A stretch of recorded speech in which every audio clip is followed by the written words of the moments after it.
Hi. To uninstall Adobe Creative Cloud, open up this PC. Click on Computer tab. Then click Uninstall or Change a program. Find Adobe Creative Cloud and simply click on Uninstall.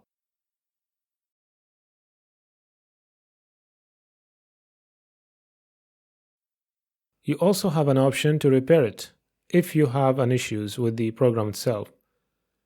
If the repair option doesn't work, then I'll add the link to this website in the description below.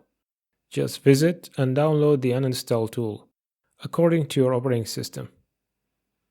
Basically, you will have the same window.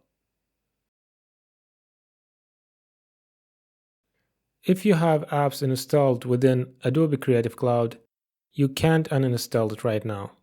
First off, you have to uninstall all installed applications within Creative Cloud by simply clicking on the three dots button. Uninstall, remove.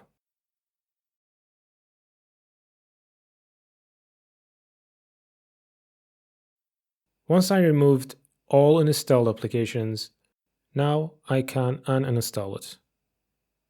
That's all. I hope it was easy to follow and helpful. Thanks for watching.